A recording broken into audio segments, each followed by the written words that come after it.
Yo ahora quiero llevarlo a otro terreno, no al terreno de la econometría, no al terreno epistémico, no al terreno de la docencia, sobre aquellas verdades que parecen científicas, sino quiero llevarlo al terreno de la política. Déjeme, hay un punto que no quiero abandonar. Y sobre la experiencia mundial, digo, se lo voy a poner de una manera que yo trato de no ser agresivo, pero a veces no tengo más remedio. Le sale. Bueno, porque me atacan tanto y me estigmatizan tanto que no tengo más remedio. Quiero ser claro, el muro de Berlín se cayó para allá, no se cayó. Lo que fracasó fue la utopía sangrienta de la Europa Oriental, fue un colapso eso. En China han cambiado radicalmente la economía, no cambió el sistema político, pero la economía cambió radicalmente, en Vietnam cambió radicalmente. Nadie sigue los modelos que acá se pregonan. Nadie se le ocurriría creer que el modelo para América Latina es el de Cuba o el de Venezuela. Yo no puedo entender cómo seguimos ilusionados con las cosas que fracasan rotundamente. Pero me parece injusto plantearlo en esos términos, porque parece que lo que buscó determinados populismos en América Latina no era ni Cuba, ni la ex Unión Soviética.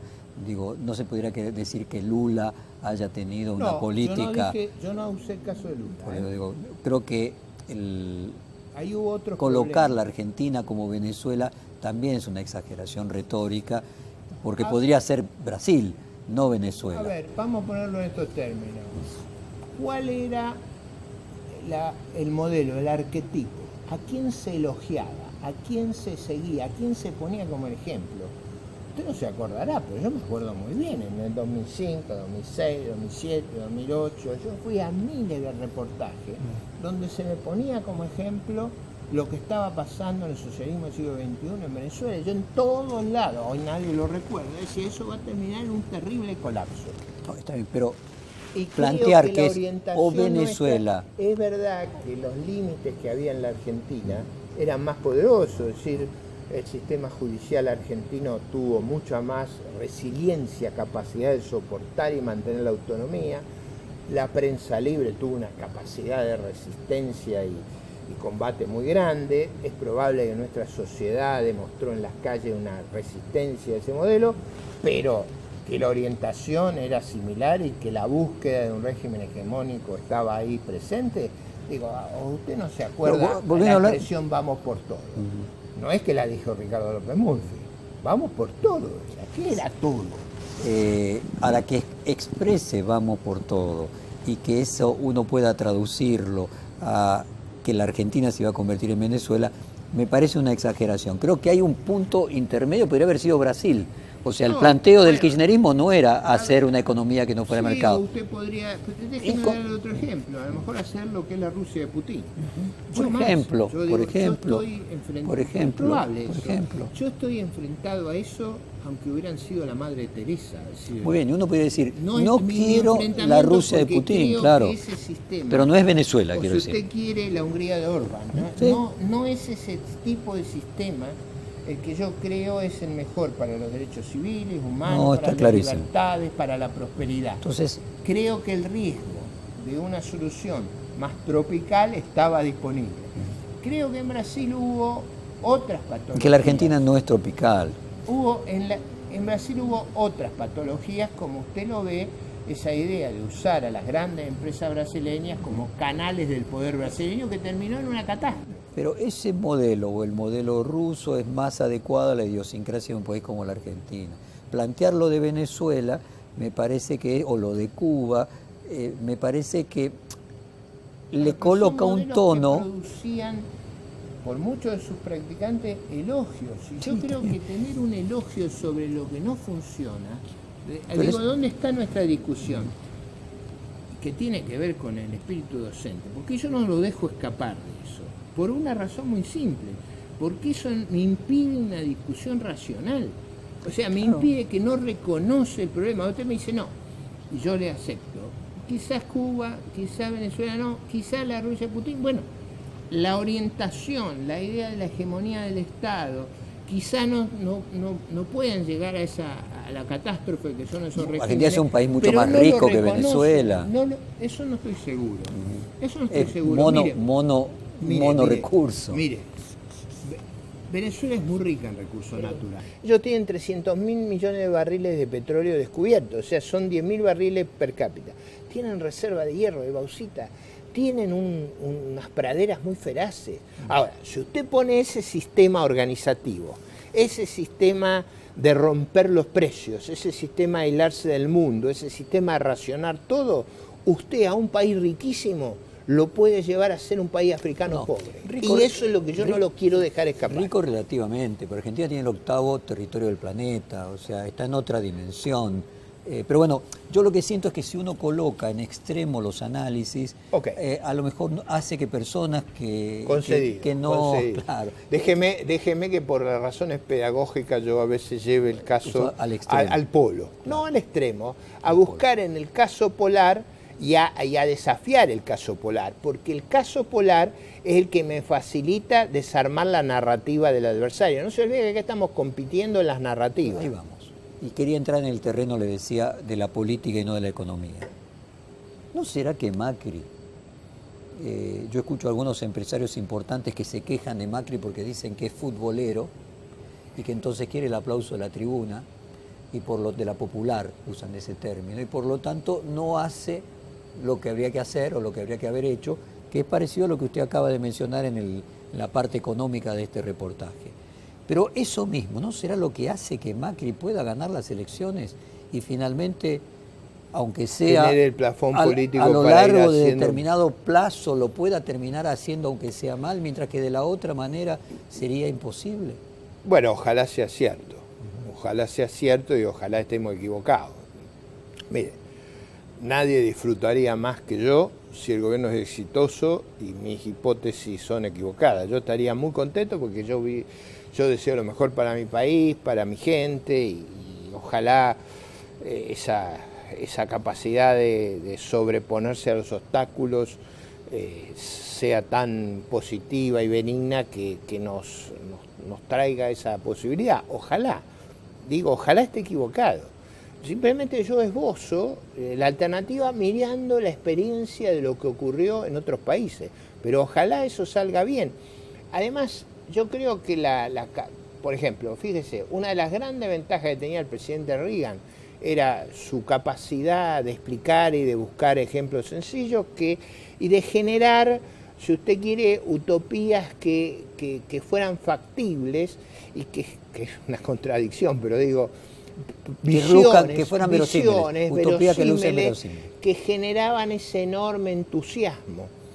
A su vez, el presidente Carter era un hombre sumamente preparado, pero con una extraordinaria dificultad para transmitir sus ideas. Y ahí usted tiene el caso. Yo creo que si se usan parábolas futbolísticas, está muy bien. Mire, en muchos casos las experiencias más exitosas, hasta en el ámbito religioso, usaban parábolas botánicas. Yo creo que esa tarea de docencia y de encontrar explicaciones plausibles, el ejemplo que sea más fácil de divulgar es el mejor. Usted está hablando de comunicación, casualmente ese no es un atributo del presidente Macri. Creo que la cuestión de fondo, y se enganchaba con los del presidente Lagos, hablando con los presidentes de Perú, es que ese modelo económico, que es bueno para el país en su futuro, hace perder elecciones. Yo ahí no estoy seguro, fíjese, porque ahí habría una contradicción. Yo veo lo que hizo el presidente Lagos en su propio país. En su propio país hizo esa regla fiscal, consolidó el crecimiento enormemente.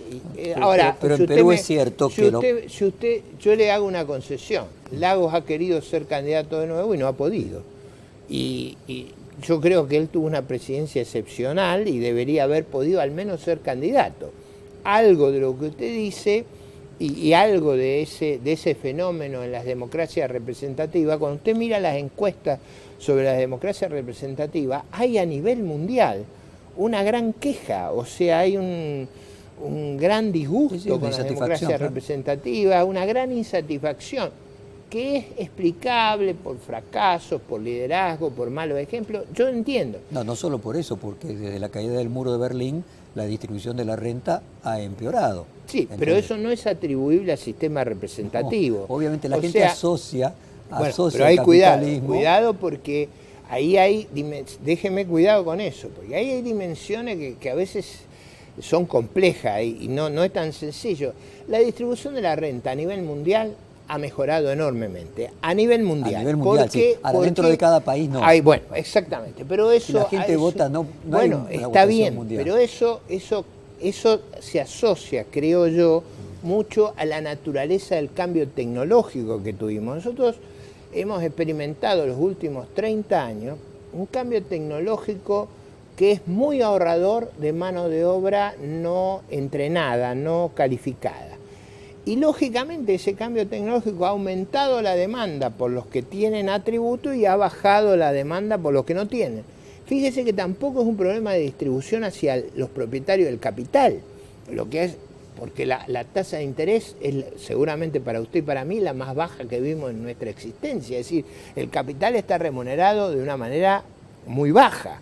¿Dónde está la desigualdad? Y bueno, la desigualdad está, los futbolistas cuando yo era chico ganaban bien, pero eran muy pequeños respecto, la diferencia respecto a un argentino de clase media. Hoy se transan a 250, 300 millones de dólares. O sea, ¿cuánto gana Neymar, Messi respecto? Es decir, los fenómenos de distribución del ingreso son complejos. Ahora, eso yo no le echaría la culpa jamás a la democracia representativa. Probablemente las políticas públicas hoy tienen que hacer un énfasis en el desarrollo y la integración del capital humano como el que usted pedía para el caso de ser preventivo en los temas de seguridad y de acción del monopolio de la fuerza del Estado. Ahora, usted hace la explicación, yo diría, económica, la explicación del lado de lo físico, nuevamente de lo lógico y de lo racional. Ahora, desde el punto de vista de lo político, lo que se percibe es que con la caída del muro de Berlín se pronuncia una distribución de la renta más inequitativa dentro de cada uno de los países, y lo que la gente asocia, si usted quiere, una asociación que a lo mejor no se puede probar epistémicamente, como decía Freud, en el inconsciente se piensa por metáfora y metonimia, así todos pensamos, que, bueno, las democracias, al no tener la competencia de la ex Unión Soviética, no lograron crear el estado de bienestar que habían creado, o mantenerlo y proyectarlo hacia adelante y aumentarlo, que tuvieron con el desafío de la ex Unión Soviética durante el siglo XX. Que algo no hicieron los políticos. Voy a disputarle Fontevecchia a eso. Por favor, para eso estamos. Eso no es cierto. Si usted quiere el gasto público en acción social, en salud, en educación, en previsión social, en todos los países de Europa, en los países, en Australia, Nueva Zelanda, y en Japón, Estados Unidos. Y en Estados Unidos ha subido fuertemente. Es decir, no es verdad que los estados han cambiado, al revés yo diría, han agudizado esas políticas porque han sustituido lo que hacían en gasto militar y además, on top of that, arriba de eso, han puesto todavía más gasto. Entonces, no es que cambió, digamos, la idea del estado de bienestar, al revés. Si algún comentario uno tendría que hacer es que eso ha crecido de una manera extraordinaria y a lo mejor más allá de lo que es razonable. Pero digo, no ha sido eso. Lo que ha ocurrido es que ha habido un cambio tecnológico que aún hoy produce, no es que le produce al común de las personas. Elon Musk, digamos, una de las personas que está en la vanguardia de las innovaciones tecnológicas, está aterrado con la inteligencia artificial porque creemos robots que sean nuestro Frankenstein. Digo, no es un tema ligero lo que nos está pasando. Yo digo, hay un cambio tecnológico que ha cambiado la regla de juego, pero no es la caída del muro de Berlín, no es la incapacidad de la democracia representativa, es, digamos, una combinación de fenómenos complejos. Bien, pero usted está explicando las causas.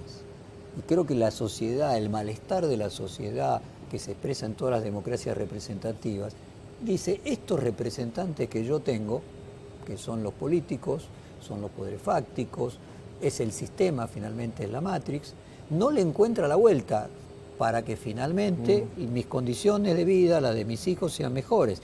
Por ejemplo, Piketty plantea una reforma tributaria, o sea, usted está explicando cuáles son las causas. Bueno, muy bien, ¿y cuáles son la forma de actuar para que las consecuencias no sean las dadas, sino sean otras. Los países que tienen mejor distribución del ingreso, ya sea Corea, Japón, o los países nórdicos, o Alemania, son países que invierten mucho en dos cosas.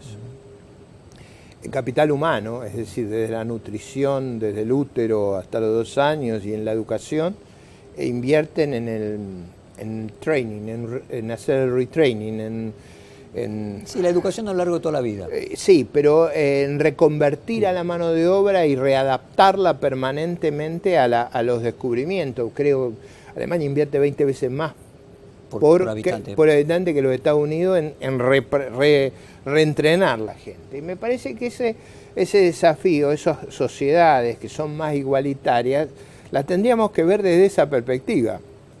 ¿Qué es lo que es característico de esas sociedades? Una gran homogeneidad del capital humano. ¿Qué es lo característico de sociedades muy desiguales?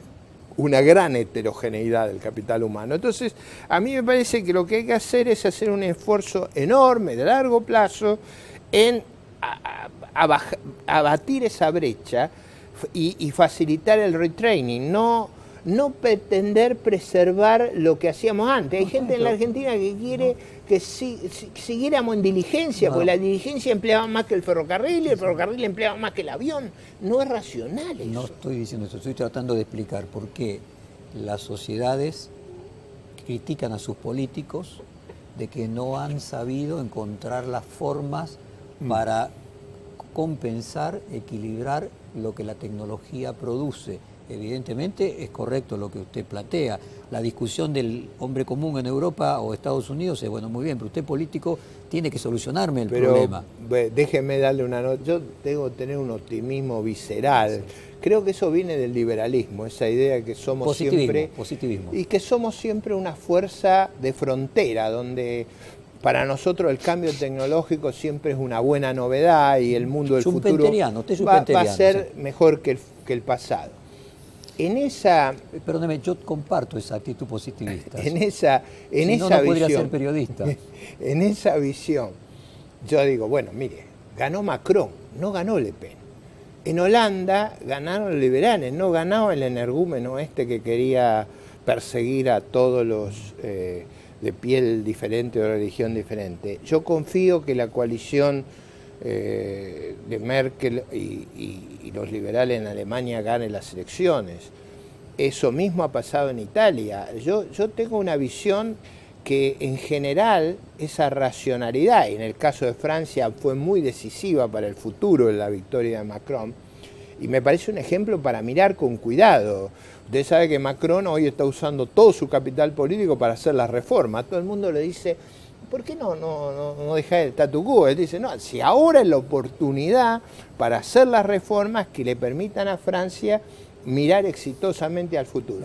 Es cierto que usted tiene el contraejemplo. Tiene el contraejemplo de Brexit y tiene el contraejemplo de Trump. Fíjese que Trump decía cosas muy parecidas a lo que dice el populismo argentino. Trump decía que la globalización le había ido mal al mundo y mal a los americanos. Entre 1970 y 2016 el PBI mundial se multiplicó por 5. El orden liberal de la economía mundial multiplicó por 5. Nunca han sido más bajo el número de pobres en el mundo. Nunca tanta gente ha sido invadida por la prosperidad. Contra ese sistema actúa Trump, con esa visión. Entonces yo estoy en las antípodas de negar la evidencia. ¿La evidencia cuál es? Ese sistema ha sido extraordinariamente exitoso para el mundo en su conjunto y para Estados Unidos. Ahora, dentro de los Estados Unidos usted podrá reconocerle a cualquiera de los empleados, los trabajadores industriales del Rust Belt. Claro, le podrá reconocer de que viven peor que en 1970. Está bien, económicamente. Es verdad que tendrán otras ventajas. A ver, es verdad que las salud. Costas, usted que conoce en Estados Unidos sabe que las costas son mucho más modernas que el interior y que esa zona, el cambio tecnológico a muchos los ha desplazado y que quizás el reentrenamiento que hace el Alemania reentrenamiento no lo ha hecho hubiera ayudado una política de más inversión en vez de menos inversión, de tanto consumo, eso es hubiera ayudado a que hubiéramos tenido digamos, un desempeño más exitoso, pero la lectura de que a Estados Unidos le fue mal es una lectura falsa. Le fue mejor a los países más pobres, a los países de explicar emergentes. el malestar en los países desarrollados, con los políticos se traslada Sí. a el sistema. Bueno, en algunos casos produce fenómenos como Charlottesville. Claro. Es decir, yo creo, pero esos fenómenos yo no yo quería puedo decir- evitar creer que son cosas patológicas. O sea, cuando usted, ese anacronismo es todavía más peligroso. No, bueno, es pero el anacronismo de soñar con los nazis, pero eso es una cosa disparatada. Esos extremos me parece que fuera de la campana de Gauss no justifican No, que nosotros los estemos analizando, es pero sí cierto. podríamos decir